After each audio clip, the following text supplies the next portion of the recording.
Hello. Today we are going to play through a game of Cabbage. Cabbage is a two-player game that is played using only 9 playing cards and a set of dice. Today I'm playing against Michelle, my alter ego, she's not real, and we're trying to show you how this game works. So first, let's give you an impression of the set, what's the components like. So the game consists of 6 cards. Actually, these are 6 separate cards forming a tableau, and a seventh card that's a spare, and 2 action cards where you can see there's 6 distinct icons for 6 actions. Then there's 6 dice for every player, 6 purple dice for me, the purple player, and 6 green dice for Michelle, the green player. So before we start, let's tell you what the goal of the game is. When you're playing Cabbage, the goal is to be the player that has the most consecutive cabbages in the end of the game. And by consecutive, you mean horizontally or vertically adjacent. So right now, the purple player has at most 3 adjacent cabbages, whereas the green player has a total of 5 adjacent cabbages. During the game, the tableau will change, and only the final score determines the winner. Before we start playing, each of the players is going to roll their dice, and same for Michelle. You're going to roll your dice. And these scores on the dice are going to remain like these until the end of the game. So this is what you have to play with. There's no more dice rolling during the game. Now purple will start, and actually what will happen every turn is that you first move your farmer, so this is a farmer, my purple farmer, to a different place, and then you apply one of your 6 actions.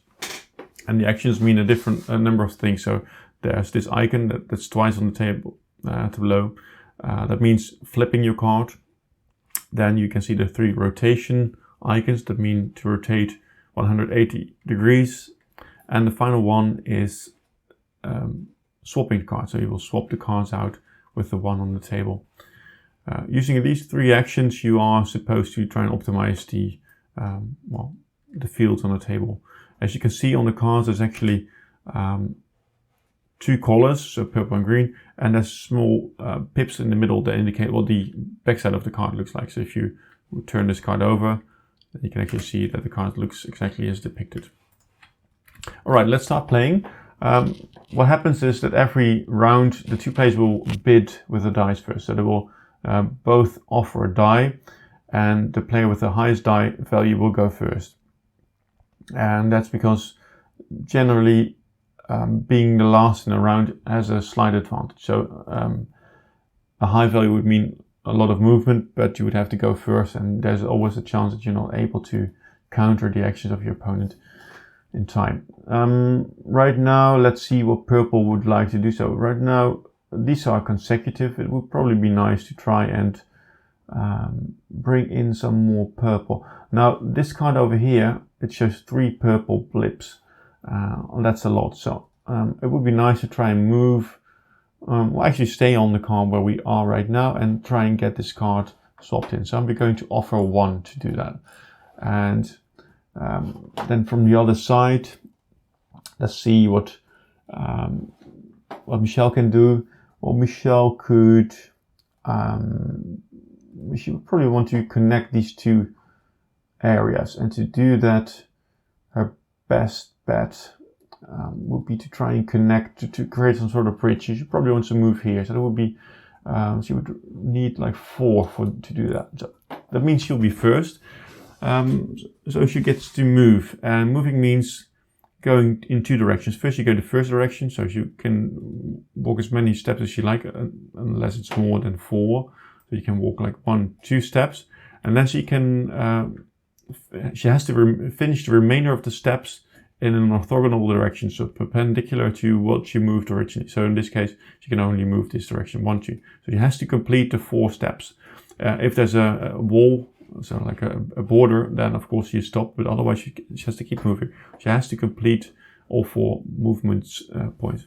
Now she will move the die to her action card to indicate which action she would like to take. Right now, she's interested in the back side of the card, so she would like to flip the card, and she's going to do that. And as you can see, she will remain on the position she was. So the card will flip, she will stay where she was. So right now you see there's a different pattern on the card. So now it's the turn for purple, and purple just wanted to stay here on this card and is going to move to this position. And then purple is going to play the swap action, and that means it can swap this card in whatever direction pleases it. Let's see, we probably have to move the view angle a little, and we're going to do it like this. This seems optimal. So now this becomes a spare card, and green can use it if it likes it. So second round, we're going to bid again. Well, purple right now would like to actually rotate this or flip this card as well, because the backside looks a lot better and it's going to be a lot of points. But the question is, what's green going to do about it? Well, right now probably nothing. Green wants to stay here and try and rotate the card, because that would be optimal. And to do that, well, there's only two and no less. Now there's a tie, and in the case of a tie, the player last to play can play again. So in this case, that will be purple. The purple will move 2 positions to this position and play the flip action, flipping the card. Now you can see there's actually quite a large area already. It's green's turn, and green is going to move 2 positions. Basically, you want to stay here. You're going to move towards the room. There's 1 and then 2. Staying on the card and executing a rotate action. And we have to align the viewport again to do this properly. Next round. As you can see, it's quite a fast game. It's not too easy, honestly. Now, purple's left with quite a lot of high value, so it's probably good to look at the other side of the board to see what happens there. And right now, it may be a good thing to try and move to the edge right over here and turn some cards there. There could be some benefit there, but it's going to be a long shot. Anyway, to move there, 4 would suffice, but let's do 4.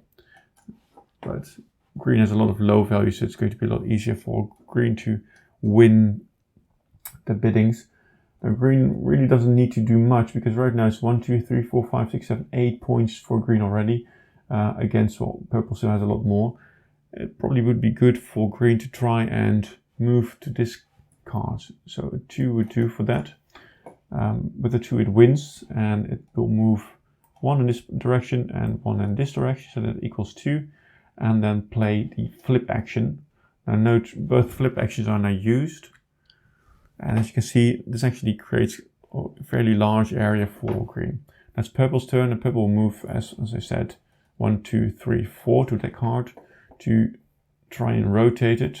Well, there's a lot of rotation actions available. To do this properly, we'll probably have to rotate the viewport again. And that's a bit of a downside. We have to move the meeple back again. All right. So that's improvement. Now purple and green need to bid again. Purple is going to try and connect all of these. Now that's going to be quite tough. To do that, it probably needs to rotate this card. And to do that, it needs to move, well, at least 3 positions, but only has 6 available. Green is probably wants to prevent purple from doing that, and is going to play a 2. But the downside is, well, the 2 meeple cannot be on the same card, but an action is required. So if green is going to move there, it's actually going to ruin the plan. So it's going to play a 3, and green is going to move like 1, 2, 3. Pose a threat still, but not so much. And unfortunately, there's no flip actions available for green anymore. So rather, green is going to rotate this card and move back to where it came from. So actually, this is quite a good move for both of them. Now let's see what purple is going to do. So it wanted to move here. Actually, right now it's not so. It's not much of a good idea anymore to do that. So it has to change the strategy slightly. So purple is going to move 1, 2, 3, 4, 5, and the 6 it cannot finish. And it's going to play the rotate action, the flip action, apologies, and flip over this card. Well, it's not optimal right now, but probably was even a stupid move in retrospect, but we can fix this later on. 2 more moves to go. Now purple has to play a 6 or 2, and the same goes, well, green has a 2 or 4 available, and green wants to connect this card to the rest of it, and that's going to require, oh, this is tough. No, actually it's not so tough. It's going to play 2 and it will resolve itself. So purple's going to move 6 positions to try and connect all of the cards again, and to do that is not going to be easy at all. Well, let's just move it here, and then there's a rotate action.